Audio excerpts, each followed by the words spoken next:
উফ, ব্যথা পাই কৌশিক ভাই, ছাড়ুন। কেন? আমি ছুলে ব্যথা লাগে, আর অন্য ছেলেরা ছুলে খুব ভালো লাগে, তাই না তোবা? রাগে কণ্ঠে কথাগুলো বলেই তোবার হাতটা আরও শক্ত করে চেপে ধরল কৌশিক। ব্যথায় তোবার জানটা বেরিয়ে যাচ্ছে যেন। অস্থির চিত্তে হাতটা মশলামশলি করতে লাগলো, কিন্তু কৌশিকের শক্ত হাতের বাঁধন থেকে বিন্দুমাত্র ছাড়া পেল না। বিয়েবাড়ির রং বেরঙের লাইটের আলোতে তোবার ব্যথাতুর মুখশ্রী স্পষ্ট ফুটে উঠল। সেই আলোতে জ্বলে উঠল তোবার লাল হয়ে যাওয়া হাতটা। কৌশিকের শক্ত হাতের চাপে কবজিতে লালচে দাগ পড়েছে। আজ তোবার চাচাতো বোন মৌমিতার বিয়ে। তোবার বড় চাচা জামাল ভূঁইয়া জমকালো আয়োজন করেছেন মেয়ের বিয়ে উপলক্ষে। সেই সুবাদে একত্রিত হয়েছে আত্মীয় স্বজন সকলে। মৌমিতার সাথে সাথে আজ তোবাও খুব করে সেজেছে। গৌরবর্ণ গায়ে লাল জামদানি শাড়ি চোখ ধাঁধাতে যথেষ্ট। চঞ্চল পায়ে এদিক সেদিক ছোটাছুটি করতে গিয়ে পাত্রপক্ষের সাথে আসা পাত্রের এক বন্ধুর নজরে পড়ে তোবা। তখন থেকে ছেলেটা তোবার আশেপাশে ঘুরঘুর করছে, ভিড়ের মাঝে তোবার সাথে কথা বলার চেষ্টা করছে। বিয়ে বাড়ির শত ব্যস্ততার মধ্যেও বিষয়টা নজর এড়ায়নি কৌশিকের। এ বাড়ির বড় কর্তার একমাত্র ছেলে সে। আজ তারই বোনের বিয়ে। তোবা হলো কৌশিকের ছোট চাচার মেয়ে। মেজ চাচার ছেলে নীরবের সাথে ডেকোরেশনের কাজ দেখছিল কৌশিক। এমন সময় নজর যায় বাগানের দিকে। তোবার আগে পিছিয়ে কোনো অচেনা ছেলেকে ঘুরতে দেখে কৌশিকের শান্ত মেজাজ মুহূর্তেই বিগড়ে যায়। বেখেয়ালি তোবা ছোটাছুটি করতে গিয়ে ঘাসের উপর রাখা ইটের টুকরোর সাথে হোঁচট খেয়ে পড়ে যেতে লাগে। ছেলেটার সঙ্গে সঙ্গে তোবার হাত ধরে ফেলে। ব্যাস, এটুকুই যথেষ্ট ছিল কৌশিকের রাগ সপ্তম আসমানে তুলতে। ঝড়ের গতিতে এসে ছেলেটার হাত থেকে টান দিয়ে ছাড়িয়ে নেয় তোবাকে। ছেলেটা কিছু বলার আগেই তোবার হাত শক্ত করে চেপে ধরে টানতে টানতে নিয়ে যায় নিজের সাথে। লম্বা চড়া কৌশিকের সাথে পা মেলাতে হিমশিম খেয়ে যায় তোবা। ব্যথাতুর কণ্ঠে বলে, ব্যথা লাগছে কৌশিক ভাই। কিন্তু কৌশিক থামে না। তোবাকে টানতে টানতে সোজা নিজের ঘরে নিয়ে আসে। ধাক্কা দিয়ে ভেতরে ঢুকিয়ে দিয়ে ঠাস করে ভেতর থেকে দরজা আটকে দেয়। ভয়ে তোবার অন্তরাত্মা কাঁপছে। বাড়ি ভর্তি আত্মীয় স্বজন, কেউ যদি দুজনকে একসাথে ঘরে ঢুকতে দেখে ফেলে। যদিও সবাই বিয়ের আয়োজন নিয়ে বাগানের সাইডে আছে, তবুও তোবা ভয় পায়। ভয়ে তুতলাতে তুতলাতে বলে, দরজা কেন বন্ধ করলেন? তোকে শিক্ষা দেব বলে? আমি কিছু করিনি কৌশিক ভাই। আচমকা কৌশিক তোবার হাত ধরে টান দিয়ে নিজের সাথে মিশিয়ে নেয়। এক হাতে কোমর পেঁচিয়ে ধরে তোবাকে নিজের বুকে চেপে ধরে, অন্য হাতে শক্ত করে চেপে ধরে তোবার গাল। কাঁপতে থাকা তোবার ভয়ার্ত চোখের দিকে তাকিয়ে দাঁতের দাঁত চেপে বলে, তোকে বলেছি না ছেলেদের থেকে দূরে থাকবি? আমি তো ওনাকে চিনি না, তাহলে তোর হাত ধরলো কেন? আমি সত্যি জানি না। উনি তো। তোবার কথা শেষ করতে দিল না কৌশিক। আচমকা তোবার কাঁপতে থাকা ঠোঁটে আক্রমণ করে বসলো। এক হাতে কোমর চেপে ধরে অন্য হাতে শক্ত করে তোবার ঘাড় চেপে ধরলো। দুজনের মধ্যে এখন 1 ইঞ্চিরও দূরত্ব নেই। কৌশিক নিজের সমস্ত রাগ তোবার ঠোঁটের উপর ঝাড়তে লাগলো। অসহায় তোবা ছাড়া পাওয়ার জন্য ছটফুটিয়ে উঠল, কিন্তু কৌশিকের থেকে ছাড়া পেল না। বরং তোবার মোস্টামস্তিতে কৌশিকের রাগ আরও বাড়ল। ছটফটে তোবার ছটফটানি থামাতে শাড়ির আঁচল ভেদ করে কোমরে হাত রাখলো কৌশিক। পুরুষালী শক্ত হাতে খামচে ধরল নরম কোমল কোমর। বাঁকা কোমরে ঠান্ডা হাতের স্পর্শ পেয়ে তৎক্ষণাৎ স্থির হয়ে গেল তোবা। একদম বরফের মতো জমে শক্ত হয়ে গেল। কৌশিকের ঠোঁটের কোণে বাঁকা হাসি। সে ঠোঁটের ছোঁয়া আরও গভীর করল। এবার আর রাগে নয়, বরং এবার তার ছোঁয়ায় প্রকাশ পেল অশেষ ভালোবাসা। নিজের শক্ত পুরুষালী হাতে কৌশিক ছুঁয়ে দিল তোবার নরম দেহ। তোবাও চোখ বন্ধ করে অনুভব করলো কৌশিকের উন্মাদনা। কারণ সে জানে কৌশিকের থেকে সে একদম ছাড়া পাবে না, বরং ছোটাছুটি করতে গেলে কৌশিক আরও রেগে যাবে। তাই চুপচাপ চোখ বন্ধ করে নিজেকে সঁপে দিল কৌশিকের কাছে। অনুভূতির সাগরে ভেসে দুজন কখন যে বিছানায় চলে গেছে কেউ বুঝতে পারেনি। শুরুটা রাগের সাথে হলেও এখন কৌশিকের মধ্যে বিন্দু মাত্র রাগ নেই, বরং তার চোখে রয়েছে অস্থিরতা, কাছে পাওয়ার ব্যাকুলতা। তোবার উপর নিজের শরীরের পুরো ভর ছেড়ে দিয়ে 2 হাতে ভর দিয়ে মাথা উঁচু করলো কৌশিক। তোবার চোখ বন্ধ করে শুয়ে আছে। গোলাপের পাপড়ির মতো ঠোঁট জোড়া তিরতির করে কাঁপছে। এতে যেন কৌশিক আরও বেশি বেসামাল হয়ে পড়ল। আবারও আঁকড়ে ধরল তোবার ঠোঁট। ঠোঁট থেকে গলা, ঘাড়, কানের লতিতে আলতো করে চুমু খেলো কৌশিক। চুমু খেতে খেতে একটানে বুকের উপর থেকে আঁচল সরিয়ে ফেলল। তোবার জন্য মরিমরি অবস্থা। 2 হাতে বিছানার চাদর খামচে ধরে হাঁপাতে লাগলো তোবা। জোরে জোরে নিঃশ্বাস টানার ফলে তার বুকটা ক্রমাগত ওঠানামা করছে। কৌশিকের মাথা যেন এবার রক্ত চড়ে গেল। নারীদের প্রতিটা বাক তাকে করুণ সুরে আহ্বান জানাচ্ছে। নিজের সহ্য ক্ষমতা হারিয়ে তোবার বক্ষ ভাজে মুখ কুঁজত কৌশিক। অত্যাধিক উত্তেজনায় কেঁপে উঠল তোবা। থরথরে কেঁপে উঠল তার পুরো দেহ। শির দ্বারা বেয়ে বয়ে গেল এক শীতল স্রোত। কৌশিকের ঠোঁটজোড়া এক বিন্দুও থেমেনি। তোবার বক্ষ ভাঁজ থেকে নেমে গেল নরম উদরে, গভীর উদরের কেন্দ্রবিন্দুতে মুখ ডুবিয়ে দিল। সহসা দেহ জুড়ে বিদ্যুতের ঝলকানি খেলে গেল তোবার। কোমর ঝাঁকিয়ে গঙ্গিয়ে উঠল, কণ্ঠস্বর অস্পষ্ট। কৌশিক ভাই, প্লিজ থামুন। উদরে মুখ ডুবিয়ে জবাব দিল কৌশিক, যেন কোনো ঘোরের মধ্যে আছে সে। গাঢ় চুম্বনে ভিজিয়ে দিচ্ছে তোবার কেন্দ্রবিন্দু। প্রতিটি ছোঁয়ায় স্পষ্ট ব্যাকুলতা। তোবা নিজের সহ্য ক্ষমতা হারিয়ে ফেলল। এক হাতে খামচে ধরল কৌশিকের নরম সিল্কি চুল। অস্পষ্ট সুরে গুঙ্গিয়ে উঠল, প্লিজ। তোবাকে নড়াচড়া করতে দেখে দুই হাতে কোমর চেপে ধরল কৌশিক। গভীর কণ্ঠে বলল, প্লিজ যান, আর একটু। আধা রাতের চেয়েও গভীর ছিল সেই কণ্ঠস্বর। তোবাকে বেসামাল করে দিল সেই ভারী কণ্ঠ। দেহের কাঁপুনি ধীরে ধীরে সুখের সাগরে পরিণত হলো। এক অদেখা ভয়ানক সুখ। তোবার মনে হলো সময় থমকে যাক, এই প্রহর কখনো না ফুরাক। ঠিক কতটা সময় তোবার উদরে মেতেছিল সেটা জানে না কৌশিক। সাউন্ড বক্সের আওয়াজে তার হুঁশ ফেরে, চেতনা ফেরার মতো তরিত মাথা তুলে তাকায়। তোবার চোখ বন্ধ করে শুয়ে আছে, দুই চোখের কার্নিশ বেয়ে অঝরে অশ্রু ঝরছে। এই পর্যায়ে কৌশিককে ভীষণ চিন্তিত দেখালো। সে কি একটু বেশি বাড়াবাড়ি করে ফেলেছে? তড়িঘড়ি করে উঠে বসলো কৌশিক। কান্নারত তোবাকে টান দিয়ে নিজের বুকের সাথে মিশিয়ে নিল। দুই হাতের আঁচলে তোবার মুখটা ধরে বলল, কাঁদছিস কেন? আপনি খুব খারাপ। কাঁদতে কাঁদতে জবাব দিল তোবা। কৌশিকের ঠোঁটের কোণে বাঁকা হাসি দেখা গেল, কণ্ঠস্বর বরফের মতো ঠান্ডা। আমার কথা শুনলেই আর খারাপ রূপ দেখাতাম না। আমি কি ইচ্ছে করে কিছু করেছি নাকি? তোর ইচ্ছেই হোক বা অনিচ্ছায় একটা ছেলে তোকে ছুঁয়েছে, এটা যে আমার নিয়মের বাইরে তোবা। আমি ব্যতীত তোকে দ্বিতীয় কোনো পুরুষ ছুঁতে পারবে না, আমি সেটা মানব না। তোবা আবারও কেঁদে ফেলল। কৌশিকের ঠোঁটের হাসি আরও প্রশস্ত হলো। সে ভ্রু উঁচিয়ে বলল, এখনও কাঁদবি? কাঁদলে কিন্তু আবারও ঠোঁটে কষে চুমু দেব। তোবা এবার রেগে যায়। কৌশিকের বুকে এলোপাথারি কিলঘুষি মারতে মারতে বলে, খারাপ লোক, পচা লোক। কৌশিক তোবার হাত দুটো মুচড়ে পেছন পেঁচিয়ে ধরে, মুখের কাছে মুখ নামিয়ে বলে, মুড বদলে গেছে, এজন্য বেঁচে গেলি। না হলে আজকে তোর ভার্জিনিটি হরণ করে নিজের নামের সিলমোহর বসিয়ে দিতাম। তারপর আমার জিনিসের দিকে কে চোখ তুলে তাকায় সেটাও দেখে নিতাম। কথাগুলো বলেই তোবার ঠোঁটে শক্ত করে চুমু খেল কৌশিক। লজ্জা মাথা নিচু করে ফেলল তোবা। এই লোকটার হুটহাট গভীর ছোঁয়া তোবাকে বেসামাল করে দেয়। নেহাতই গোপনে বিয়েটা করে রেখেছে, সে অধিকার থেকে লোকটা বারবার কাছে আসে। কিন্তু তাদের বিয়ের কথা পরিবারের কাছে অজানা। কেউ যদি দুজনকে একসাথে দেখে ফেলে তাহলে নিশ্চয়ই খারাপ ভাববে। তোবা মুচড়াতে মুচড়াতে বলে, ছাড়ুন, কেউ দেখে ফেলে কি ভাববে? কি ভাববে মানে? নিশ্চয়ই খারাপ ভাববে। ভাবুক, হু কেয়ার্স। বিনা অধিকারে ছুঁইনি। অধিকারের কথা এখনও কেউ জানে না, জানিয়ে দেব। তোবা চমকে মাথা তুলে তাকায়, চোখে মুখে তার মারাত্মক ভয়। কৌশিকের মুখ চেপে ধরে ভয়ার্ত কণ্ঠে বলে, মা আমাকে মেরে ফেলবে। তোর মনে হয় আমি সেটা হতে দেব? জানি না, কিন্তু এখন প্লিজ ছাড়ুন। বাড়ি ভর্তি লোকজন, এবার কিন্তু সত্যি বাড়াবাড়ি হচ্ছে। কৌশিক নির্নিমেষ তাকিয়ে রইল কিছুক্ষণ, এরপর ধীরে সুস্থে হাতের বাঁধন আলগা করল। ছাড়া পেতে হুড়মুড়িয়ে উঠে দাঁড়ালো তোবা। দরজার দিকে যেই পা বাড়াবে তৎক্ষণাৎ কৌশিক ডেকে উঠল, এই শোন। চলতে গিয়েও তোবা থেমে গেল। তৎক্ষণাৎ ঘুরে তাকালো পেছনে। কৌশিক ততক্ষণে তোবার পেছনে চলে এসেছে। তোবার মুখোমুখি দাঁড়িয়ে দুই হাত বুকে গুজল কৌশিক। তীক্ষ্ণ চোখে তাকিয়ে কাট কাট কণ্ঠে বলল, সবার আগে ঘরে গিয়ে শাড়ি খুলবি, মুখে শ্বাস তুলে ফেলে সাধারণ সালোয়ার কামিজ পরবি। পরীর মতো সেজে অন্য ছেলেদের সামনে আসার প্রয়োজন নেই। তোর সৌন্দর্য শুধুমাত্র আমার জন্য।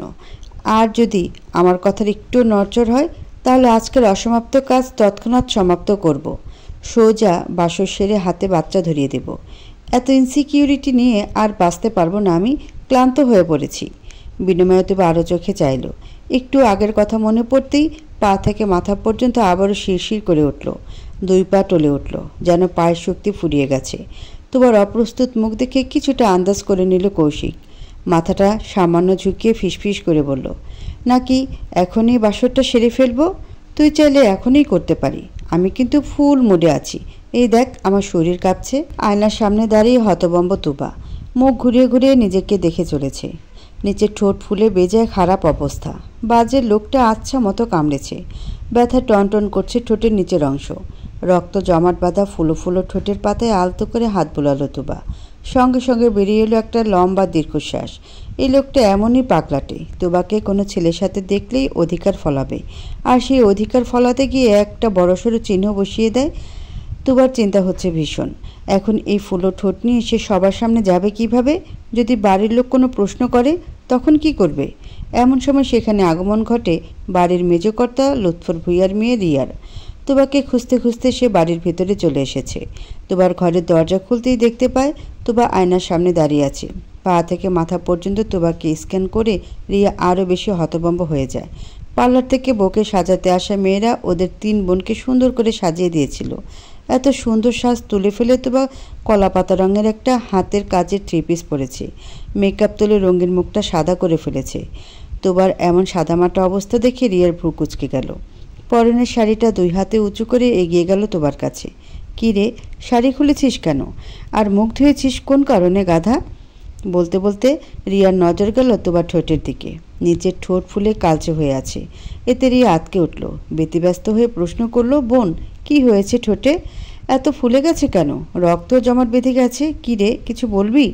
বোনের ব্যতিব্যস্ত মুখ দেখে ফোঁস করে নিঃশ্বাস ছাড়ে তুবা। মনে মনে কৌশিককে আচ্ছা মতো বকে দেয়। আজ কৌশিকের জন্যই তুবাকে এত প্রশ্নের উত্তর দিতে হচ্ছে। নিচে গেলে বাবা চাচাদের আরও 1000টা প্রশ্নের সম্মুখীন হতে হবে ভাবতেই চারিদিক থেকে হতাশা ঘিরে ধরে তুবাকে। মনে মনে ঠিক করে এর শোধ তুবা তুলবেই। আসল সত্য পেটের মধ্যে হজম করে তুবা মেকি হেসে বলল, কিছু না আপু, ওয়াশরুমে স্লিপ করে পড়ে গেছিলাম তাই ব্যথা লেগেছে। কিন্তু ওয়াশরুমে পড়লো তো মাথায় ব্যথা পাওয়ার কথা, ঠোঁটে তো নয়। আরে সামনে থেকে পড়েছিলাম তো, বাথটাবের সাথে ঠোঁটে গুঁতা লেগেছে। আর তাছাড়া তুমি এত জেরা করছো কেন? আমি কি কোনো চোর ডাকাত নাকি? কথা প্রসঙ্গ পাল্টে তুবা নজর সরিয়ে নিল। রিয়া সন্দেহ বাড়ল বই কমল না, কিন্তু কথা আগানোর মতো ধৈর্য তার হলো না। ভীষণ তাড়ায় আছে সে। নিজের সাথে সাথে তুবাকে তাড়া দিয়ে বলল, যাই হোক একটু সাবধানে চলাফেরা করবি, আর তাড়াতাড়ি নিচে চল, আপু তোর জন্য অপেক্ষা করছে। তুবার তৎক্ষণাৎ মনে পড়ল আজ তাদের বাড়িতে বিয়ে, সন্ধ্যা পেরিয়ে রাতও হয়ে গেছে। এখন তো বরযাত্রী নতুন বউ নিয়ে চলে যাবে। ইস, কৌশিক ভাইয়ের জন্য বিয়ের বড় একটা অংশ মিস করলো তুবা। ভাবতে ভাবতে রিয়াকে রেখেই দৌড় লাগালো। রাতের অন্ধকার তলিয়ে গেছে রং বেরঙের লাইটের আলোতে। এখন রাত 8টা বাজে, অথচ চারিদিকে শত শত লাইটের কারণে পুরো বাগান দিনের মতো আলোকিত। মমিতার শ্বশুর বাড়ি এখান থেকে সামান্য দূরে, বড় জোর 1 ঘন্টার রাস্তা। এজন্য তারা ফিরে যাওয়ার জন্য খুব বেশি তাড়াহুড়ো করেনি। তবে এখন তারা বিদায়ের প্রস্তুতি নিচ্ছে। বিদায় লগ্নে পরিবারের সবার সাথে কুশল বিনিময় করলেও বাড়ির ছোট রাজকন্যা মিসিং। সেই থেকে তুবাকে দেখার জন্য ছটফট করছে মমিতা। ভাই বোনগুলো সবাইকে সে নিজের হাতে মানুষ করেছে। কাজের মহলে সবার বড় হয়, তার দায়িত্ব ছিল বেশি। তবে ভাই বোন সবার মধ্যে তুবা ছিল মমিতা সবচেয়ে আদরের। আপন ভাই কৌশিকের থেকেও বেশি আদর দিয়ে বড় করেছে তুবাকে। আজ বিদায় লগ্নে সে আদরের বোন না থাকলে হয়? মমিতাকে ছটফট করতে দেখে রিয়া নিজেই গেছে তুবাকে ডাকতে, কিন্তু সেও লাপাত্তা। এর মিনিট খানেকের মাথায় তুবাকে আসতে দেখা গেল। বোকা মেয়েটা দিক বেদিক ভুলে দৌড়ে আসছে স্টেজের দিকে। এক ছুটে স্টেজে উঠে ঝাঁপিয়ে পড়ল মমিতার বুকে। মমিতা পরম আদরে আগলে নিল তুবাকে। ইতিমধ্যে তুবা কেঁদে কেটে চোখ মুখ ফুলিয়ে ফেলেছে। চিরকালের জন্য শ্বশুরবাড়ি চলে যাবে মমিতা। হিসাব অনুযায়ী তার কাদার কথা, কিন্তু মমিতাকে সুযোগ না দিয়ে তুবা নিজেই মরার কান্না জড়িয়ে দিয়েছে। তুবাকে কাঁদতে দেখে বাড়ির রমণীরা আঁচলে মুখ চেপে কেঁদে ফেলল। তুবার যেন দিন দুনিয়ার বোধ হারিয়ে গেছে। মমিতাকে শক্ত করে জড়িয়ে ধরে আহাজারি করে ওঠে, ও আপু তুমি প্লিজ যেও না। তুমি চলে গেলে আমি যে একা হয়ে যাব। তুমি তো আমার একমাত্র বেস্ট ফ্রেন্ড, বলো। বলতে বলতে তুবা শব্দ করে কেঁদে ফেলল। এতক্ষণে মমিতার চোখের কোণে অশ্রু কণা ভিড় জমালো। কাছাকাছি শ্বশুরবাড়ি, এই বাক্য মনে মনে আওড়ে নিজেকে সান্ত্বনা দিচ্ছিল মমিতা। কিন্তু তুবার কান্না দেখে নিজের সব বুঝ হারিয়ে গেল। তুবাকে জড়িয়ে ধরে হাউমাউ করে কেঁদে উঠল। বোনের পাশে দাঁড়িয়ে অতিষ্ঠ ভঙ্গিতে মাথা নাড়ল কৌশিক। কথায় কথায় নারী জাতির ফ্যাসফ্যাস করে কান্না তার একদম পছন্দ নয়। দেশের বাইরে তো আর যাচ্ছে না, নিজের এলাকাতেই আছে। দিনে চাইলে 10 বার যাওয়া আসা করতে পারবে। তাহলে মরা কান্না জুড়ে দেওয়ার কারণ কি? কৌশিক অতিষ্ঠ কণ্ঠে বলল, আল্লাহর ওয়াস্তে চুপ হয়ে যা সবাই। মো লন্ডনে যাচ্ছে না, বাংলাদেশে আছে। কিন্তু কৌশিকের কথা কেউ পাত্তা দিল না। মমিতা এবং তুবা এখনও একইভাবে কেঁদে চলেছে। তুবার কান্না দেখে কৌশিকের বুকটা ভারী হয়ে উঠল। সহ্য করতে না পেরে পেছন ফিরে বলল, মা চাচি তোমরা ওকে সামলাও। কৌশিক কথা শেষ করতেই রমণীগণ এবার শব্দ করে কেঁদে উঠলেন। অর্থাৎ দুঃখের সাগরে ডুবে তারা আরও আগে থেকেই মরছে।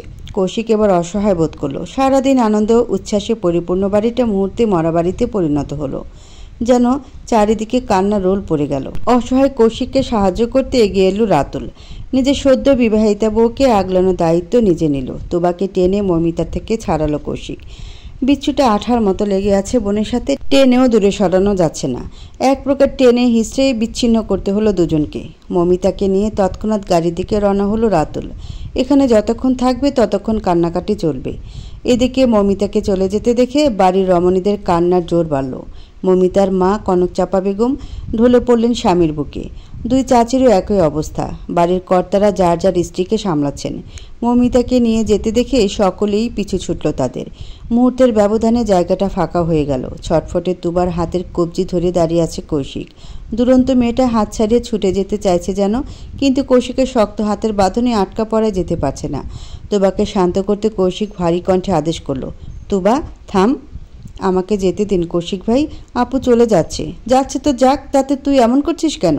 আমার খুব কষ্ট হচ্ছে, আপুকে ছাড়া আমি একা হয়ে যাব। কথাগুলো বলে আবারও ছাড়া পাওয়ার জন্য ছটফট করতে থাকে তুবা। আচমকা কৌশিক তুবার চিকন কোমর এক হাতে জড়িয়ে ধরে, এক টানে বাড়ির পেছন দিকের দেয়ালে পিঠ ঠেকিয়ে ধরে। সেকেন্ডের ব্যবধানে আঁকড়ে ধরে তুবার দুই ঠোঁট। হঠাৎ আক্রমণে হকচকিয়ে যায় তুবা। মুহূর্তে স্থির হয়ে আসে পুরো শরীর, শান্ত হয় মস্তিষ্ক। দুরন্ত মেয়েটার ছটফটানি থেমে যায় মুহূর্তেই। কৌশিক পরম আদরে আঁকড়ে ধরে তুবার ওষ্ঠপুর। অত্যন্ত মায়া এবং আবেগ দিয়ে পুরো দেহে জড়িয়ে দেয় ভালোবাসা। তুবা শান্ত হয়ে যায়, ভুলেই বসে মমিতার কথা। এক দারুণ উন্মাদনায় মেতে ওঠে দুজনে। এক পর্যায়ে তুবার শ্বাস আটকে আসে। লোকটা এতটাই জোরে চেপে ধরেছে যে তুবা নিঃশ্বাস নিতে পারছে না। এবার যেন বাঁচার তাগিদে ছটফুটিয়ে ওঠে। রোমাঞ্চের মধ্যে বাধা পড়ায় বেশ বিরক্ত হয় কৌশিক। এক গাঢ় চুম্বন শেষে কৌশিক মাথা তুলে তাকায়। ছাড়া পেয়ে তোবা জোরে জোরে নিঃশ্বাস নিতে থাকে। এই লোকটা একদিনের প্রাণ নিয়েই ছাড়বে। তোবাকে হাঁপাতে দেখে বাঁকা হাসে কৌশিক। তোবার কানের কাছে মুখ এনে ফিসফিস করে বলে, আরও কাঁদবি? কাঁদ, যতবার কাঁদবি ঠিক ততবার এই থেরাপির প্রয়োগ হবে। কাঁদলেই কষে চুমু দেব, আমিও দেখি তোর কান্না কতক্ষণ স্থায়ী হয়। তোবা রেগে যায়। হঠাৎ করে প্রতিশোধের নেশা মাথায় চেপে বসে। ও ঠোঁট ফুলিয়ে দেওয়ার প্রতিশোধ এবার তুবা নেবে। সতর্ক চোখে সে একবার আশেপাশে তাকায়। সবাই মমিন্দাকে বিদায় দিতে বাড়ির গেটে চলে গেছে। বাড়ির পেছন দিকটা পুরোপুরি ফাঁকা। সুযোগ বুঝে এবার তুবা কৌশিকের ওপর আক্রমণ করে বসে। আচমকা কৌশিকের ঘাড়ে এক হাত রেখে টেনে কিছুটা ঝুঁকিয়ে আনে। এরপর হুট করে কৌশিকের ঠোঁট আঁকড়ে ধরে তুবা। হঠাৎ আক্রমণে কিছুটা অপ্রস্তুত হয়ে যায় কৌশিক, কিন্তু পরপরই তার ঠোঁটের কোণে হাসি ফুটে ওঠে। মুহূর্তে কৌশিক নিজের ঠোঁটে সূক্ষ্ম ব্যথা অনুভব করে। বিচ্ছুটা ও ঠোঁট কামড়ে ধরেছে, নিচের ঠোঁটটা ব্যথা চিনচিন করে ওঠে। তবে তার চেহারায় বিন্দুমাত্র ব্যথার আভাস পাওয়া যায় না, বরং তোবার বাচ্চামো দেখে কৌশিকের হাসি প্রশস্ত হয়। ইচ্ছা মতো কামড়ে কৌশিকের ঠোঁটের একাংশ কেটে ফেলে তুবা। রক্তে নোনতা স্বাদ জিভায় পৌঁছাতেই টনক নড়ে উঠল। সঙ্গে সঙ্গে ঠোঁটটা ছেড়ে দিল তুবা। কৌশিকের ঠোঁটের কোণে তখনও হাসি। তুবাকে সরে যেতে দেখে কৌশিক ফিসফিস করে বলল, দাঁতে এত জোর, রাক্ষসের মতো খেয়ে ফেলতে চাইছিস? বেশ করেছি, হিসাব বরাবর করলাম। এবার ফোলা ঠোঁট নিয়ে আপনিও সবার মাঝে ঘুরে বেড়ান। কৌশিক এবার আরও একটু ঝুঁকলো। তুবা ভয়ে একটু পিছিয়ে গেল, দেয়ালের সাথে মিশে দাঁড়িয়ে রইল। কৌশিক মাথা ঝুঁকিয়ে তুবার খুব কাছাকাছি চলে আসলো। নাকে নাক ছুঁই ছুঁই। তার কণ্ঠস্বর এবার আরও বেশি ঠান্ডা শোনালো। একবার সুযোগ পাই তো সব কৃতকর্মের ফল এক এক করে ভোগ করাবো। ছটফটানি কমিয়েই ছাড়বো। বাসরের ব্যবস্থা আগে করি। স্বপ্ন দেখে যান, স্বপ্নকে বাস্তবে রূপ দেব খুব তাড়াতাড়ি। যখন তোর গভীরে আমার বিচরণ চলবে তখন দেখব তুই কোথায় পালাস। আজ যে ঠোঁট তুই কামড়ে রক্তাক্ত করলে, একদিন এই ঠোঁটই তোর পুরো দেশ জুড়ে বিচরণ করবে। তৈরি থাকিস জান। কথাগুলো বলে ঝুঁকিয়ে রাখা মাথা সোজা করলো কৌশিক। ডান হাতে বৃদ্ধাঙ্গুল দিয়ে ঠোঁটের কোণে রক্ত মুছে নিল। চলে যেতে গিয়েও আবারও ঘুরে দাঁড়ালো। মুহূর্তে তুবার ঠোঁটে শক্ত করে চুমু খেয়ে বাড়ি থেকে পা বাড়ালো। সেকেন্ডের ব্যবধানে কি হয়ে গেল বুঝতে কিছুটা সময় লেগে গেল তুবার। যখন বুঝতে পারলো কৌশিক ওকে আবারও চুমু খেয়েছে, তখন লজ্জায় দুই হাতে মুখ ঢেকে ফেলল তুবা। কান দিয়ে গরম ধোঁয়া বের হচ্ছে মেয়েটার। কথায় কথায় কৌশিকের ঠোঁটে চুমু খাওয়া তোবাকে ব্যাপক লজ্জায় ফেলে দেয়। লোকটা অত্যাধিক নির্লজ্জ, অসভ্য, অভদ্র, বেহায়া, কন্ট্রোললেস একটা মানুষ। রাত পোহানোর সাথে সাথে ভূয়া মঞ্জিলের শোকের ছায়া কেটে গেছে। বাড়ি জুড়ে আবারও ছড়িয়ে পড়েছে সাজ সাজ রব। নিয়ম অনুযায়ী আজ মমিতা এবং রাতুলের বৌভাতের অনুষ্ঠান। ছোট বড় সকলেই সাজগোজে ব্যস্ত। ইতিমধ্যে বড়রা তৈরি হয়ে একটা গাড়ি নিয়ে বেরিয়ে পড়েছে। অন্য গাড়িটাতে করে বাচ্চারা পরে আসবে। কৌশিক মাত্রই গোসল সেরে ওয়াশরুম থেকে বের হয়েছে। কোমরে একটা সাদা টাওয়াল পেঁচানো। আর একটা টাওয়াল ঘাড়ে ঝুলিয়ে মাথা মুছছে। এক হাতে মাথার পেছনের দিকের চুলগুলো ঝাড়তে ঝাড়তে ড্রেসিং টেবিলের সামনে গিয়ে দাঁড়ালো। এমন সময় নজর গেল দরজার দিকে। চাপিয়ে রাখা দরজার ফাঁক গলিয়ে দেখা যাচ্ছে এক জোড়া ডাগর আঁখি। কাজলে ল্যাপটানো চোখ দুটো কৃত্রিম আলো জ্বলজ্বল করছে। কৌশিক আড়ালে মৃদু হাসল। মাথা মোছার ভঙ্গিতে ধীরে সুস্থে দরজার দিকে পা বাড়ালো। দরজার কাছাকাছি এসে আচমকা এক টানে দরজা খুলে ফেলল। সেকেন্ডের ব্যবধানে তুবাকে হ্যাচকা টানে ভেতরে ঢুকিয়ে ত্বরিত দরজা আটকে দিল। হতভম্ব তুবা বুঝতেই পারল না কি থেকে কি হলো। যখন বুঝতে পারল তখন সে কৌশিকের বাহুডোরে আবদ্ধ। তুবাকে দেয়ালের সাথে ঠেসে ধরে দুই পাশে হাত রেখে আটকে ধরেছে তুবাকে। মাথাটা সামান্য ঝুঁকিয়ে তুবার মুখোমুখি হয়ে আছে। পিট পিট করে একবার কৌশিকের চোখের দিকে তাকালো তুবা। কৌশিক ঘোর লাগা চোখে তাকিয়ে আছে। ওই গভীর চোখে তাকিয়ে থাকা সাহস হলো না তুবার। চোখ নামিয়ে নিল। তৎক্ষণাৎ নজরে পড়ল কৌশিকের উন্মুক্ত প্রশস্ত বুক। ফর্সা বুকটা অল্প বিস্তর লোমে আবৃত। পানিতে ভিজে লোমগুলো দেহের সাথে লেপ্টে আছে। নিয়মিত জিম করার ফলে দেহের গঠন একদম মানানসই। পেটের কাছে সিক্স প্যাক অ্যাবস ভাজে ভাজে ফুটে আছে। পুরো দেহ জুড়ে ফোটায় ফোটায় চিকচিক করছে পানির বিন্দু। তুবার যেন শ্বাস আটকে আসলো। কৌশিকের সুঠাম ভেজা শরীর তাকে বেসামাল করে তুলল। বেহার মতো খুঁটিয়ে খুঁটে দেখতে লাগলো কৌশিকের দেহের প্রতিটা ভাঁজ। তুবার অবস্থা দেখে মনে মনে হাসলো কৌশিক। সন্তুষ্ট হলো। আজ মনে হচ্ছে তার দিনের পর দিন জিম করা সফল। তার প্রিয় মানুষ তার দেহের প্রতি আকৃষ্ট হচ্ছে। তার দেহের ভাঁজে আটকে গেছে। কৌশিক দাঁত দিয়ে নিচের ঠোঁট কামড়ে হাসলো। তুবার কানের কাছে মুখ নামিয়ে ফিসফিস করে বলল, ওয়ান টাচ ইউ জান। কৌশিকের ফিসফিস কণ্ঠ শুনে পুরো দেহ জুড়ে শিহরণ বয়ে গেল তুবার। তড়িঘড়ি করে নজর সরিয়ে নিল। ক্রমাগত মাথা ডানে বামে নেড়ে বলল, না না, but I want to touch you and also feel you জান। মোহনীয় কণ্ঠে কথাগুলো বলে তুবার ঘাড়ে মুখ ডুবিয়ে দিল কৌশিক। গাঢ় চুম্বনে ভরিয়ে দিল তুবার ঘাড় গলা। আবেশে চোখ বন্ধ করে দেয়াল খামচে ধরল তুবা। বুকের গতি বেড়ে হলো 3 গুণ। কৌশিক সময় নিল না গলা থেকে নিচে নামতে। তুবার পাতলা কোমর পেঁচিয়ে ধরে নিজের কাছে টেনে নিল। গলা থেকে ঠোঁট নামিয়ে নিল বক্ষ ভাঁজে। ভেজা চুমুতে ভরিয়ে দিল বক্ষের উন্মুক্ত জায়গাটুকু। তুবা খামচে দিল কৌশিকের ভেজা চুল। ঘন ঘন শ্বাস নিতে নিতে বলল, থামুন প্লিজ, কেউ এসে পড়বে। আমি মুডে আছি বলে ঠোঁটের ছোঁয়া আরও গাঢ় করল। বক্ষ ভাঁজের মাঝে উষ্ণ ঠোঁটের ছোঁয়া পাগল করে দিচ্ছে তুবাকে। হাত পা ভেঙে পড়ে যাবে যেন। এই অসহ্য সুখ থেকে বাঁচতে তুবা টেনে টেনে বলল, প্লিজ কৌশিক ভাই, কেউ চলে আসবে। কৌশিক তৎক্ষণাৎ থেমে গেল, কিন্তু তুবাকে ছাড়ল না। নিজের সাথে মিশিয়ে রেখে মাথা তুলে তাকালো। বাঁকা হেসে বলল, বাচ্চা ভাবিস আমাকে? আর একটু পরিশ্রম করলে বাচ্চার বাপ হয়ে যাব, আর তুই আমাকে বাচ্চা ভোলানোর ভয় দেখাস? বাড়িতে এখন আমি এবং আমার সাঙ্গপাঙ্গ ছাড়া কেউ নেই। বড়রা অনেক আগে ও বাড়িতে চলে গেছে। সো এখন তোকে খেয়ে ফেললেও কেউ এগিয়ে আসবে না। তুবা মাথা নিচু করে জিভ কামড় দিল। উত্তেজনা সে ভুলেই বসেছিল। এখন বাড়ি ফাঁকা। এই মুহূর্তে বাড়িতে যারা আছে তারা সবাই ওদের দুজনের সম্পর্কের বিষয়ে জানে, এমনকি ওদের গোপন বিয়ের সাক্ষীও ভাই বোনেরা। তুবাকে চিন্তামগ্ন দেখে কৌশিক ডান গালে গাঢ় চুম্বন বসিয়ে দিল। কানের কাছে মুখ নিয়ে ফিসফিস করে বলল, বাড়ি ফাঁকা পেয়ে উকিঝুঁকি কেন মারছিস জান? কাছে পেতে মন চাইছে? না না না, আমি তো শুধু দেখতে এসেছিলাম। আচ্ছা দেখবি, তাহলে খুলবো বলেই কোমরের কাছে টাওয়ালের গিটে হাত দিল কৌশিক। তুবা তড়িঘড়ি করে খপ করে কৌশিকের হাত ধরে ফেলল।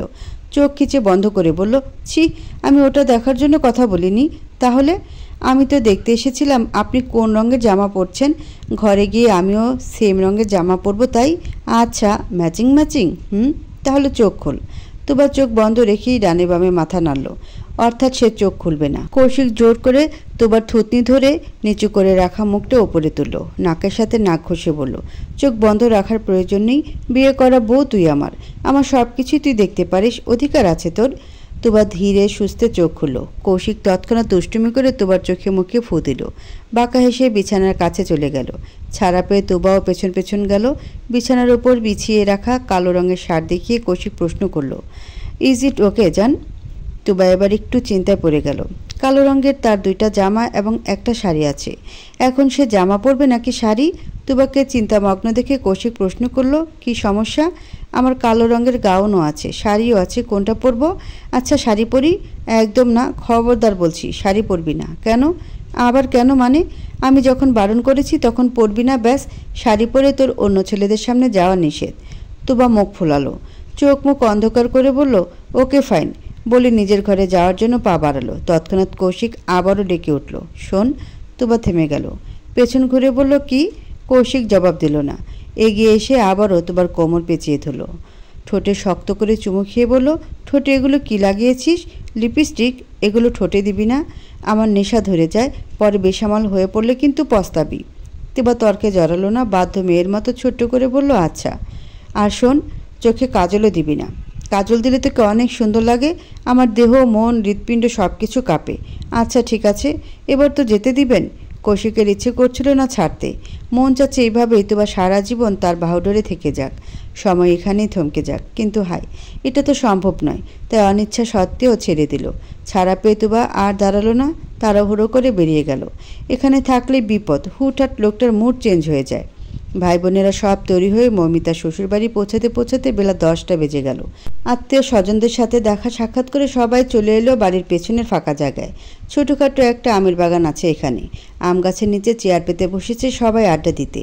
এ বাড়িতে এসে কৌশিকদের সাথে যোগ দিয়েছে কৌশিকের মামাতো বোন রাইমা।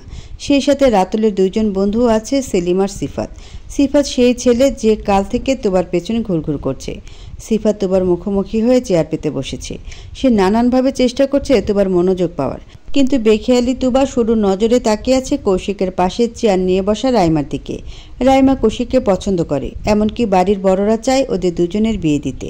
রাইমাকে নিয়ে তুবার এই একটা জায়গাতেই সমস্যা। যদিও এটা শুধুমাত্র বাড়ির বড়দের চাওয়া, কৌশিক এখনও সম্মতি জানায়নি। তবুও তুবার ভয় হয়। মনে মনে কৌশিককে নিয়ে সে ইনসিকিউর ফিল করে। তুবার মনের সংশয় দূর করতে কৌশিক গোপনে বিয়ে করে নেয় তুবাকে, যাতে তুবা তাকে হারানোর ভয়ে গুটিয়ে না থাকে। কিন্তু তবুও এই মেয়েকে দেখলে তুবার মুখের হাসি উড়ে যায়। রাইমা স্বভাবের ঠান্ডা চরিত্রের মেয়ে হলেও তুবা তাকে পছন্দ করে না। তুবার ভাবনা ছেদ ঘটে তার মেজ চাচার ছেলে নীরবের কথা শুনে। আমাদের বাপ চাচাদের ফ্যামিলি প্ল্যানিংয়ে একটু ভুল হয়ে গেছে। সেলিম ভ্রুকুচকে বলে, কেমন ভুল? এই যে বড় চাচুর 2 ছেলে মেয়ে, মৌ আপু আর কৌশিক ভাই, যদিও ওরা যমজ কিন্তু 2 ভাই বোন তো। আবার আমাদের দিকে আমি আর রিয়া 2 ভাই বোন। মাঝখান থেকে নিয়ম ভঙ্গ করলো ছোট চাচু। তুবা তার একমাত্র সন্তান। ছোট চাচুর উচিত ছিল আরও একটা সন্তান নেয়ার, এবং সেটা ছেলে, কি বলো? মাঝখান থেকে জবাব দিল সিফাত। সে তুবার দিকে তাকিয়ে বলল, তুমি কৌশিক 2জন ভাই তো আছোই, তুবার নতুন করে ভাইয়ের কি প্রয়োজন? মাথা নিচু করে ফোনে কিছু একটা করছিল কৌশিক। আচমকা সিফাত তাকে তোবার ভাই বলে সম্বোধন করে ভ্রুকুচকে মাথা তুলে তাকালো। মুখে কোনো জবাব না দিয়ে কপালে ভাঁজ ফেলে তাকিয়ে রইল শুধু। কৌশিকের এমন এক্সপ্রেশনের মানে অন্যরা না বুঝলেও রিয়া এবং নীরব বেশ বুঝলো। প্রসঙ্গ পাল্টাতে রিয়া চেঁচিয়ে উঠল নীরবের ওপর, তুই বেশি বুঝিস তাই না? আসছে বাপ চাচাদের সমালোচনা করতে, অন্য কিছু বলার থাকলে বল বেয়াদব। বোনের ধমক শুনে নীরব তৎক্ষণাৎ চুপ হয়ে গেল। কয়েক সেকেন্ডের জন্য চারিদিকে পিনপত্র নীরবতা ছড়িয়ে পড়ল। কৌশিক নজর ঘুরাতে গিয়ে চোখে পড়ল তুবার ভারাক্রান্ত মুখ। চোখ দুটো কেমন ছলছল করছে, মনটাও বেজায় ভার। কৌশিক বুঝতে পারল তুবার মন খারাপের কারণ। ওর মনে হঠাৎ দুষ্ট বুদ্ধি উকি দিল। তুবাকে জ্বালাতে রাইমার দিকে ঘুরে বলল, কালকে আসলে না কেন রাই? মিস করেছি তোমাকে।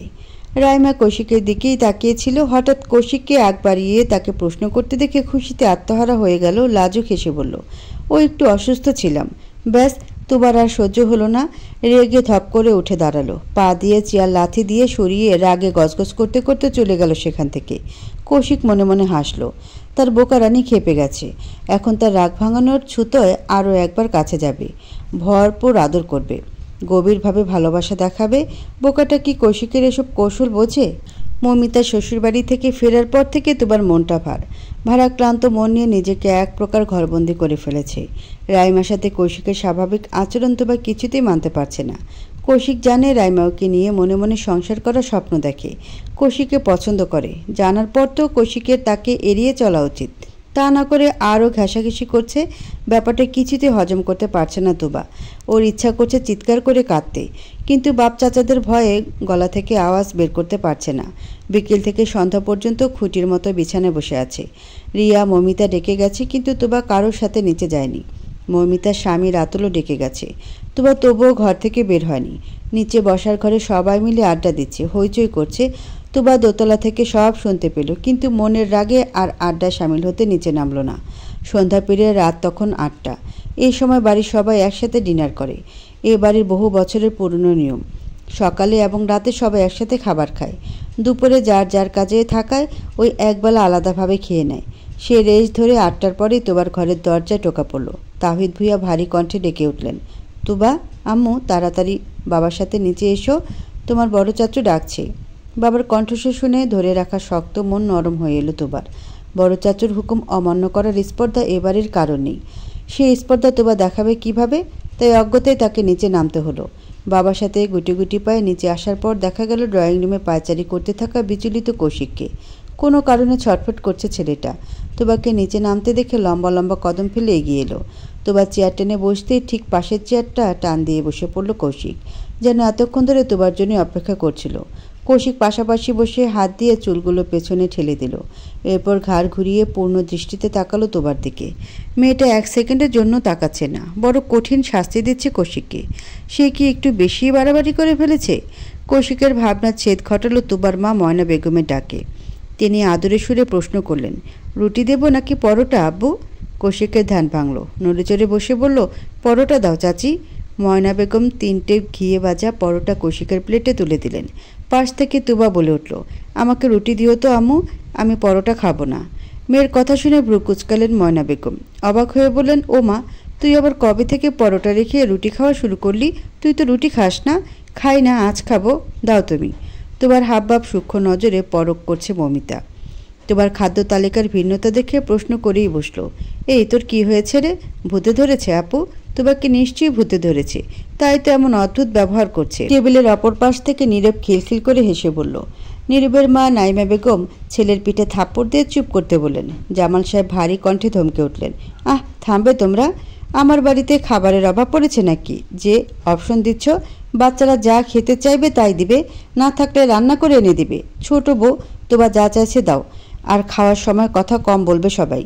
জামাল সাহেবের গম্ভীর কণ্ঠ শুনে চুপ হয়ে গেল সবাই। ময়না বেগম তোবার পাতে একটা রুটি দিয়ে চলে গেলেন, কারণ তিনি জানেন ঝোঁকের বসে চাইলেও এই মেয়ে অর্ধেক রুটিও খাবে না। সবাই যার যার মতো খাওয়ায় ব্যস্ত হওয়ার পর তোবা অরুচি নিয়ে রুচি চিবোতে লাগলো। বিষয়টা কেউ খেয়াল না করলেও কৌশিকের নজরে ঠিক পড়েছে, এবং কৌশিক খুব ভালো করেই জানে তোবা ওর ওপর জেদ করে রুটি নিয়ে বসেছে। মেয়েটার খাওয়া নিয়ে ছেলে মানুষই একদম পছন্দ হলো না কৌশিকের। সে নিজেও আর ঠিকমতো খেতে পারল না।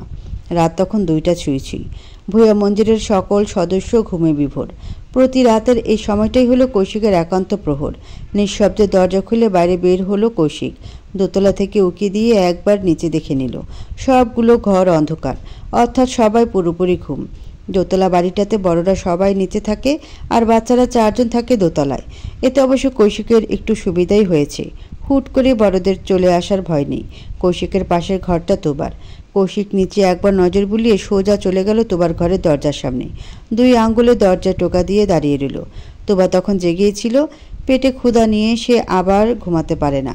তখন একটা রুটির 4 ভাগের 1 ভাগ খেয়ে ঘরে চলে এসেছে। এখন ক্ষুধায় পেট চেপে ধরে বসে আছে। এমন সময় দরজায় টোকা পড়ায় নড়ে চড়ে বসল তোবা। সে খুব ভালো করেই জানে এই মুহূর্তে তার ঘরে কে আসতে পারে। তার জেদ ধরে আর দরজা খুলল না, সেভাবে বসে রইল। খানিক পর কৌশিকের গম্ভীর আওয়াজ এলো, তোবা দরজা খুলবো না আপনি জানতো? তৎক্ষণাৎ রেগে জবাব দিল তোবা। কৌশিক মাথা দুলিয়ে হাসল। দ্বিতীয়বার আর ডাকলো না, উল্টো ঘুরে গটগট পায়ে দরজার সামনে থেকে চলে গেল। মিনিটের মধ্যে কোনো আওয়াজ না শোনায় কান পেতে দিল তোবা। না, দরজা থেকে কোনো শব্দ আসছে না। আচমকা কিছু একটা মনে পড়ার ভঙ্গিতে তড়িঘড়ি করে বিছানা থেকে উঠে দাঁড়ালো। তাড়াহুড়ো করে ছুটল বেলকনির দিকে। পাশাপাশি ঘর হয় তোবা এবং কৌশিকের ঘরের বেলকনির কাছেই। তোবা যখন বেলকনিতে পৌঁছেছে ততক্ষণে কৌশিক নিজের বেলকনি থেকে তোবার ঘরের বেলকনিতে লাফ দিয়েছে। কৌশিককে লাফ দিতে দেখে আঁতকে উঠল তোবা। 2টা বেলকনির মাঝে প্রায় 2-3 হাত দূরত্ব। লাফ দিতে গিয়ে কৌশিক যদি পড়ে যায়? তোবার ভয়কে সত্যি করে কৌশিকের পা পড়ল বেলকনির একদম কোনায়। ভয়ে দিক বিদিক শূন্য হয়ে দৌড়ে কাছে এলো তোবা। কৌশিকের হাতটা ধরে টান দিয়ে নিজের দিকে নিয়ে গেল। পড়তে পড়তে বেঁচে গেল কৌশিক। কৌশিকের নিরাপত্তা নিশ্চিত হতেই তোবা বুকে হাত রেখে হাঁপালো। প্রচণ্ড ভয় পেয়ে গেছে মেয়েটা। তোবা কেমন হাঁপাতে দেখে ওর কাছে এগিয়ে এলো কৌশিক। পিঠে হাত বুলিয়ে দিয়ে বলল, রিল্যাক্স জান, শান্ত হ, আমি ঠিক আছি। এরপরে তোবা তেতে উঠল। ঘুরেই কৌশিকের বুকে এলোপাথারি কিলঘুষি মারতে লাগলো। ওর নরম হাতের কিলঘুষিতে কৌশিকের থোড়াই ব্যথা লাগছে, বরং বুকে সুরসুরি লাগছে। কৌশিক হেসে তোবার 2 হাত ধরে পেছন দিকে মুড়িয়ে ফেলল। তোবার বুক ঠেকল কৌশিকের প্রশস্ত বুকে। নিজের সাথে মিশিয়ে নিয়ে কৌশিক বলল, এসব কি? হ্যাঁ, মনে হচ্ছে বুকে কেউ তুলোর বল দিয়ে বাড়ি মারছে। সুরসুরি লাগছে তো। আপনি খুব খারাপ, কেন করলেন এমন? পড়ে গেলে কি হতো? মোস্টামুষ্টি করতে করতে বলল তোবা। বিপরীতে কৌশিক নাটকীয় ভঙ্গিতে বলল, আসলেই তো কি হতো, পড়ে গেলে মরে যেতাম। এই রে, তুই তো বিধবা হয়ে যেতিস। আচমকা কৌশিকের মুখে মরার কথা শুনে ছটফটানি থেমে গেল তুবার। ছলছল চোখে তাকালো কৌশিকের দিকে, পরপরই ঠোঁট ভেঙে কেঁদে ফেলল। তুবাকে কাঁদতে দেখে হকচকিয়ে গেল কৌশিক। তাড়াহুড়ো করে তুবার গাল 2 হাতে আগলে ধরে বলল, এই যান, কাঁদছিস কেন? আরে মজা করলাম তো। এমন মজা কেন করবেন? আচ্ছা বাবা, সরি, আর করব না, এবার চুপ হয়ে যা। তুবা তবুও কেঁদে চলেছে। কৌশিক ব্যতিব্যস্ত হয়ে বলল, সরি বললাম তো, তবুও থামবি না? ঠিক আছে, তাহলে আমার কাঁদায় কান্না থামাই। বলেই তুবার 2 ঠোঁট আঁকড়ে ধরল কৌশিক। মুখ থেকে আর একটা শব্দ বের হতে দিল না তুবার। ছটফটানিও থেমে গেল মুহূর্তেই। মিনিটের ব্যবধানে কান্নার কথা ভুলেই বসল তুবা। কৌশিক সময় নিয়ে সরে এলো, দাঁত দিয়ে নিচের ঠোঁট কামড়ে ধরে ছেড়ে দিল। ফিসফিস করে বলল, বলেছিলাম না কাঁদলেই কষে চুমু দেব, আবার কাঁদ, আবার চুমু দেব। আমার কিন্তু ভালোই লাগে। বিনিময়ে কোনো জবাব দিল না তুবা। মুখ ফুলিয়ে মাথা নিচু করে রইল। কৌশিক হাসল। সামান্য কথা বলাতেই এত রাগ? কথা বলবেন কেন? ভুল হয়ে গেছে মহারানী, আর কোনো দিন রাইমার সাথে কথা বলবো না, মাফ করুন। এখন আপনার রাগ ভাঙাতে কি করি? কড়া করে আদর করে দেব? বারণ করলে শুনবেন? কখনোই না। আমার বউকে আমি আদর করব, বারণ শুনবো কেন? তুবা জবাব দিল না, মুখ ঘুরিয়ে নিল। কৌশিক তুবার কানের কাছে মুখ নামিয়ে ফিসফিস করে বলল, মুখ ঘুরিয়ে রাখলে কিন্তু অ্যাডাল্ট আদর করব, একেবারে সর্বোচ্চ লেভেলের আদর। আপনি ভীষণ অসভ্য। বউর কাছে অসভ্য হওয়া জায়েজ। তুবা প্রসঙ্গ পাল্টালো, এত রাতে কেন আসলেন? আমার অভিমানী বউ সারা রাত না খেয়ে থাকবে, সেটা কিভাবে মেনে নেই? তোর জন্য চিকেন ফ্রাই নিয়ে এসেছি, উইথ হট টমেটো সস।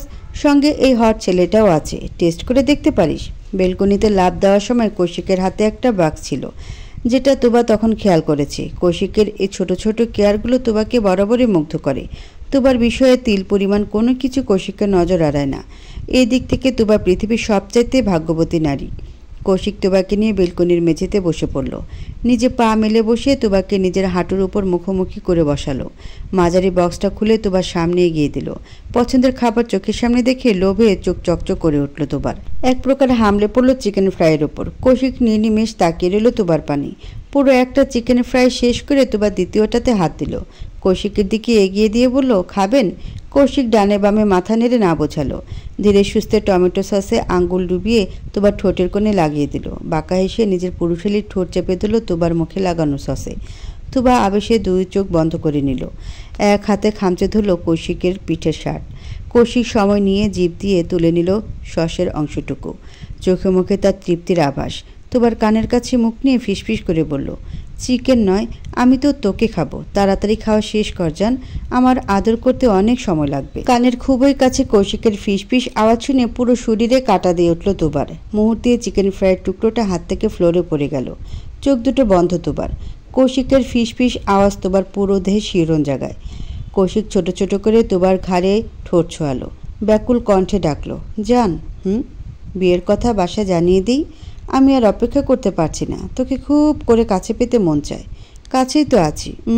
এইভাবে না, তোকে পুরোপুরি আমার করতে চাই, নিজের নামে লিখে নিতে চাই, যেখানে এক চুল পরিমাণও হারানোর ভয় থাকবে না।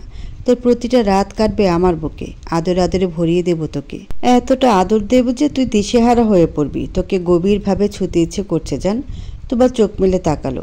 ঘাড়ে ঠোঁট ডুবিয়ে রাখা কৌশিকের মাথাটা নিজের সাথে চেপে ধরল। কৌশিকের মুখটা গিয়ে ঠেকল তুবার গলায়। লম্বা উঁচু নাকের ডগা ঘষা খেল গলার সাথে। খোঁচা খোঁচা দাড়ির ছোঁয়া সূচের মতো বিঁধল গলায়। পুরো ঠোঁট দুটো তখনও পাগলামিতে ব্যস্ত। সেই অবস্থাতে তুবা মিনমিন করে বলল, আর একটু ধৈর্য ধরুন, আর কয়েক মাস পরেই তো আমার ইন্টার ফাইনাল এক্সাম। পরীক্ষাটাও হয়ে গেলে তারপর না হয় জানাই। ততদিনে আমিও একটু সাহস জুগিয়ে নিই। জানেন তো আমি মাকে খুব ভয় পাই। তারপর বলতে দিবি তো? পাক্কা? কৌশিক আলতো হাসল। 2 হাত তুবার পিঠে রেখে নিজের সাথে গভীরভাবে মিশিয়ে নিল। উন্মুক্ত গলদেশ ছোট ছোট চুমুতে ভরিয়ে দিল। তুবা হাঁসফাঁস করে উঠল যেন। এক হাতে কৌশিকের চুল খামচে ধরে বলল, ছাড়ুন প্লিজ, অনেকক্ষণ তো হলো। রোমান্সের মাঝে ডিস্টার্ব করিস কেন? আমার সামনে আসলেই তো রোমান্টিক মুড চলে আসে আপনার। তো কি করব? চেহারা তো অ্যালকোহল লাগিয়ে ঘুরিস, দেখলেই নেশা চড়ে যায়। আমার কি দোষ? তুবা হাসল। 2 হাতে কৌশিকের মাথা চেপে ধরে জোর করে গলা থেকে ওর মুখ সরালো। কৌশিকের মুখোমুখি হয়ে বলল, প্রায় ভোর হতে চলল। কাল আমার কলেজে যেতে হবে, আপনারও অফিস আছে। নতুন নতুন চাকরি পেয়েছেন, এখনই লেট লতিফ হতে চান? চাকরি থাকবে তাহলে? নিশ্চয়ই থাকবে। দক্ষতা যোগ্যতা আছে বলেই অত বড় সফটওয়্যার কোম্পানির ম্যানেজিং ডিরেক্টর হতে পেরেছি। টিকে থাকার টেকনিক আমি জানি, কিন্তু আমি জানি না, বিশ্বাস করুন, আপনার মতো রাতের পর রাত না ঘুমিয়ে স্বাভাবিকভাবে কোনো কাজ করতে পারি না। আমার মাথা ফাঁকা ফাঁকা লাগে। আমি ঘুমাবো প্লিজ। কৌশিক কয়েক সেকেন্ড একদৃষ্টে তাকিয়ে রইল তুবার মুখের দিকে। এরপর আলতো হেসে উঠে দাঁড়ালো, যেতে যেতে বলল, আচ্ছা ঘুমিয়ে পড়। তুবাও পেছন পেছন গেল দরজা আটকে দিতে। কয়েক কদম এগিয়ে থেমে গেল কৌশিক। তরিত পেছনে করে তাকালো। তুবা কিছু বুঝে ওঠার আগে ঠাস করে ঠোঁটে শক্ত করে চুমু খেলো। তাড়াহুড়ো পায়ে যেতে যেতে বলল, ঘুমিয়ে পড়। সেকেন্ডের ব্যবধানে স্থান ত্যাগ করলো কৌশিক। তুবা হাসলো। ধীরে ধীরে হাসি চড়া হলো। দরজা আটকে লম্বা শ্বাস টেনে বিছানায় গেল। এবার তার শান্তির একটা ঘুম হবে। সকালে ডাইনিং টেবিলে পুরো পরিবার একত্র হয়েছে। টেবিল জুড়ে বাহারি খাবারের মেলা। নতুন জামাই শ্বশুরবাড়ি এসেছে, তার আদরে কি ত্রুটি রাখা যায়? বাড়ির রমণীগণ চারিদিক থেকে রাতুলকে ঘিরে রেখেছেন। যে যা বানিয়েছেন এক এক করে রাতুলের প্লেটে সাজাচ্ছেন। অসহায় রাতুল চুপচাপ দেখছে শুধু। এত খাবার সে একা কেন তার 14 গোষ্ঠী মিলেও খেতে পারবে না। লজ্জায় কিছু বলতেও পারছে না। মিনিটের ব্যবধানে বাচ্চারা সবাই নিচে নেমে এলো। তুবা, নীরব এবং রিয়া একেবারে কলেজে যাওয়ার জন্য তৈরি হয়েই নিচে নেমেছে। তুবা নীরব একই ক্লাসে পড়ে। দুজনেই এবার এইচএসসি পরীক্ষা দেবে। রিয়া এবার অনার্স 2য় বর্ষে পড়ে। কৌশিক এবং মমিতা যমজ। মমিতা কৌশিকের চেয়ে 1 মিনিটের বড়। গত বছর মাস্টার্স কমপ্লিট করেছে 2 ভাই বোন। কৌশিক এখন একটা সফটওয়্যার কোম্পানিতে চাকরি করে। সবাইকে তৈরি হয়ে নিচে নামতে দেখে রাতুল খাওয়া থামিয়ে দিল। হেসে প্রশ্ন করলো, তোমরা কোথাও যাচ্ছ নাকি? তুবা জবাব দিল, কলেজে যাব ভাইয়া। সামনে আমার আর নীরবের এইচএসসি এক্সাম। অলরেডি অনেক ছুটি কাটিয়ে ফেলেছি। রাতুল চিন্তায় পড়ে গেল। চিন্তিত মুখে মমিতার দিকে তাকালো। চোখের ইশারে কিছু একটা বোঝালো। মমিতার কপালেও ভাঁজ পড়েছে। সে চিন্তিত সুরে বলল, সে কি, আজ থেকে তোরা স্কুল কলেজ অফিস যাওয়া শুরু করে দিচ্ছিস? আমি যে তোদের জন্য সারপ্রাইজ প্ল্যান করে রেখেছি, ধুর, সব ভেস্তে গেল। সারপ্রাইজের নাম শুনে তুবা, রিয়া, নীরব আগ্রহী চোখে তাকালো। তুবার আগ্রহ যেন 2 গুণ বেশি। ছটফট করে বলল, কি সারপ্রাইজ মৌ আপু? তোর দুলাভাই আর আমি তোদের নিয়ে কক্সবাজার ঘুরতে যাওয়ার প্ল্যান করেছি। ভেবেছিলাম সারপ্রাইজ দেবো তোদের, কিন্তু সারপ্রাইজ দিতে গিয়ে আমি নিজেই শকড হয়ে গেলাম। কৌশিক কাঁটা চামচ দিয়ে সালাদ তুলে মুখে দিতে দিতে বলল, কবে যেতে চাইছিস? আজকে রওনা হব ইয়ার। সন্ধ্যায় বের হওয়ার প্ল্যান ছিল। তোর দুলাভাই তো হোটেলও বুক করে ফেলেছে। আজকেই? ভ্রু কুচকে প্রশ্ন করলো কৌশিক। মমিতা গদগদ হয়ে জবাব দিল, তুই অন্তত না করিস না ভাই। বাবাকে আমি রাজি করিয়ে ফেলেছি, এখন তুই হ্যাঁ বললেই হবে। কৌশিক সরাসরি তাকালো নিজের বাবার দিকে। জামাল সাহেব খাওয়ার ফাঁকে ফাঁকে ছেলে মেয়েদের কথা শুনছিলেন। কৌশিক তাকাতে তিনি খেতে খেতে জবাব দেন, জামাই আবদার করছে তোমাদের নিয়ে ঘুরতে যাওয়ার। ছুটি ম্যানেজ করতে পারলে সবাই ঘুরে আসো। তুবা আর নীরবের পরীক্ষার এখনও অনেক দেরি আছে। এখন তোমরাই ভালো মন্দ ভেবে সিদ্ধান্ত নাও। এর মধ্যে তার খাওয়া শেষ হয়ে গেছে। তিনি রাতুলের থেকে বিদায় নিয়ে চলে গেলেন। একে একে লুৎফর সাহেব এবং তাহিদ সাহেবও চলে গেলেন। তুবা আগ্রহী চোখে তাকিয়ে আছে কৌশিকের দিকে। মনে মনে দোয়া করছে কৌশিক যেন রাজি হয়ে যায়।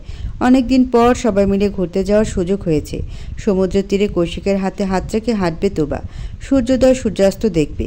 প্রিয় মানুষের সাথে প্রকৃতির অপার সৌন্দর্য উপভোগ করার সুযোগ বারবার আসবে নাকি? তুবা ছটফটে মুখের দিকে শান্ত চোখে তাকিয়ে রইল কৌশিক। ওর মুখটা দেখে বেশ বুঝতে পারছে তুবা ঠিক কী চায়। তবে সে চিন্তায় আছে ছুটি ম্যানেজ হবে কি না। তুবার আগ্রহ ভরা মুখের দিকে তাকিয়ে 7-5 মাথা থেকে ছেড়ে ফেলল কৌশিক। মাথা নেড়ে বলল, ঠিক আছে, দেখছি ছুটি ম্যানেজ করতে পারি কি না। দেখি আবার কি ম্যানেজ করতে হবে শালাবাবু? হাসি মুখে কথাটা বলল রাতুল। কৌশিক সম্মতি জানালো। ব্যস্ত হাতে ফোন বের করে কারোর নাম্বারে ডায়াল করতে করতে চলে গেল। কৌশিক চলে যেতেই সবাই হই হুল্লোড় করতে করতে যার যার ঘরে গেল ব্যাগ গোছাতে। সন্ধ্যা হতে সবাই যার যার ব্যাগপত্র নিয়ে হাজির। এক এক করে লাগেজগুলো গাড়ির পেছনে রাখলো কৌশিক। ওকে সাহায্য করছে নীরব আর রাতুল। নিজেদের গাড়ি নিয়ে কক্সবাজার যাবে ওরা। গাড়িটা ড্রাইভ করবে কৌশিক। ব্যাগপত্র গাড়িতে সাজাতে সাজাতে তুবা আর রিয়া চলে এলো। এরপর এক এক করে সবাই নিজেদের জায়গায় বসতে লাগলো। কৌশিক গিয়ে ড্রাইভিং সিটে বসলো। যাওয়ার সময় তুবাকে ইশারায় বলে গেল সামনে গিয়ে বসতে। তুবা গাড়ি থেকে পার বাড়াবে, ঠিক সেই মুহূর্তে সেখানে আগমন ঘটল আরও একজন অনাকাঙ্ক্ষিত অতিথি। বিন বুলায় মেহমানের মতো নিজের বড়সড় ব্যাগ নিয়ে দৌড়ে আসছে রাইমা। এ ভোর সন্ধ্যা ইয়া বড় ব্যাগ সমেত রাইমাকে দেখিয়ে তোবার টান টান ভ্রুদে কুচকে গেল। অবাক হয়ে মুখ ফসকে বলে ফেলল, আপনি কেন এসেছেন আপু? রাইমা ততক্ষণে গাড়ির কাছাকাছি চলে এসেছে।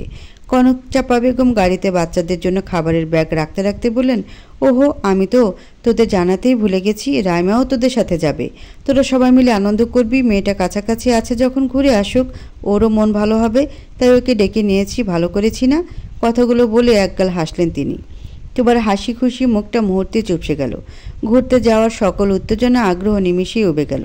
সেকেন্ডের ব্যবধানে রাইমা হুট করে সামনে ছিটে কৌশিকের পাশে গিয়ে বসল। এতে যেন তোবার মাথায় আকাশ ভেঙে পড়ল। বিকট আওয়াজে বজ্রপাত হতে লাগলো মনের ভেতর। মনটা ভেঙে চুরমার হয়ে গেল। ছলছল চোখে তাকালো ড্রাইভিং সিটে বসা কৌশিকের দিকে। চোখের কোণে পানি টলমল করছে, পলক পড়লেই তা গড়িয়ে পড়বে। তোবার ছলছল চোখের দিকে তাকিয়ে বুকের ভেতর মুচড়ে উঠল কৌশিকের। সেই সাথে রাইমাকে পাশে বসতে দেখে বিরক্ত হলো খুব। সেই বিরক্তিতে আগুন লাগলো তোবার চোখ থেকে পানি গড়িয়ে পড়তে দেখে। রাগে পুরো শরীর থরথর করে কাঁপছে কৌশিকের। কপালে শিরা ফুলে উঠেছে। এই অনাকাঙ্ক্ষিত অতীতের আগমন তার কখনই কাম্য ছিল না। রাগ সংবরণ করতে না পেরে স্টিয়ারিং শক্ত করে ধরল কৌশিক। ঘাড় ঘুরিয়ে রাগি চোখে তাকালো পেছনে বসা মমিতার দিকে। ভাইয়ের রাগি চেহারা দেখে যা বোঝার বুঝে গেছে মমিতা। সে তড়িঘড়ি করে গাড়ি থেকে নামতে নামতে বলল, আরে রাই, তুই সামনে গেলি কেন? মমিতা কথাটা এতটাই জোরে বলেছে যে রাইমা এক প্রকার চমকে উঠল। বুকে হাত রেখে বলল, কেন আপু? আরে তুই সামনে বসছিস কেন? কতদিন তোর সাথে গল্প করি না, আয় একটু দুই বোন কাছাকাছি বসে গল্প করি। কিন্তু আপু, আমি এখানেই বসি। ধুর, এত দূর থেকে গল্প করা যায় নাকি? আয় তো। বলতে বলতে এক প্রকার টেনেই নামালো গাড়ি থেকে। অনিচ্ছা সত্ত্বেও গাড়ি থেকে নামতে হলো রাইমার। একদম পেছনে গিয়ে বসলো রিয়া আর নীরব।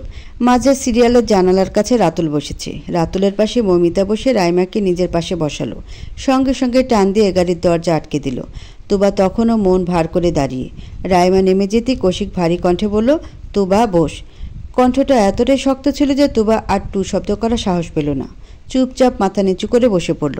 সবাই যার যার জায়গায় বসে পড়তেই কৌশিক গাড়ি স্টার্ট দিল। রাতের আধারের সাথে মিশে ছুটে চলেছে সাদা রঙের গাড়িটা। ঝিরি ঝিরি ঠান্ডা বাতাস চোখ মুখ ছুঁয়ে দিয়ে যাচ্ছে। লং জার্নি, পুরো রাত রাস্তায় কাটাতে হবে। গন্তব্যে পৌঁছাতে সকাল হয়ে যাবে। কৌশিকের রাত জাগার অভ্যাস আছে বিধায় সে নিজে ড্রাইভ করবে পুরো রাস্তা। নীরবকে দায়িত্ব দেওয়ার সাহস পায়নি। ঘুমের ঝুলে যদি দুর্ঘটনা ঘটে যায়। ইতিমধ্যে গাড়ির ভেতরে সবাই ঘুমিয়ে পড়েছে। গভীর রাত হওয়ায় কেউ আর চোখের পাতা খোলা রাখতে পারেনি। তুবাও ঘুমে ডানে বামে ঢুলছে। গাড়ির গতির সাথে সাথে মাথা এদিক ওদিক হয়ে যাচ্ছে। কৌশিক গাড়ির গতি কমিয়ে দিল। ধীরে ধীরে চলন্ত গাড়ি পুরোপুরি থামালো। একবার পেছনে ফিরে দেখলো সবাই ঘুমে বিভোর। সবার ঘুমে যাতে ব্যাঘাত না ঘটে তাই গাড়ির ভেতরে জ্বলতে থাকা লাইটটা আস্তে করে নিভিয়ে দিল। এরপর তাকালো তোবার দিকে। ঘুমে ঢুলতে থাকা তোবার মাথাটা অতি সন্তর্পণে নিজের কাঁধে রাখলো। আলগোছে মুখের উপরে পড়ে থাকা চুলগুলো কানের পিছে গুজে দিল। সকলের অগোচরে কপালে ছোট করে চুমু দিল। কানের কাছে মুখ নিয়ে ফিসফিস করে বলল, তুই নিশ্চিন্তে ঘুমা যান, আমি আছি তোর পাশে। একটা ফুলের টোকাও লাগতে দেব না তোর গায়ে। ঘুমের মধ্যে তুবা কৌশিকের দিকে ঘুরে ডান হাতে কৌশিকের ফোলা ফোলা বাম বাহু জড়িয়ে ধরল। ঘুমের ঝুলে বাম হাত রাখলো কৌশিকের বুকে। এখন তুবা যদি জেগে থাকতো তাহলে বুঝতে পারতো কৌশিকের হৃৎপিণ্ডের বেগতিক ধুকপুকানি। কৌশিক নজর সরিয়ে নিল। ডান হাতে মাথার চুলগুলো পেছনে ঠেলে দিল। সম্পূর্ণ মনোযোগ রাস্তায় নিয়ে গেল। এখন তুবার দিকে মনোযোগ দিয়ে কন্ট্রোল হারালে চলবে না। গন্তব্যে পৌঁছাতে রাস্তা এখনও অনেক বাকি। কৌশিক লম্বা শ্বাস টেনে গাড়ি স্টার্ট দিল।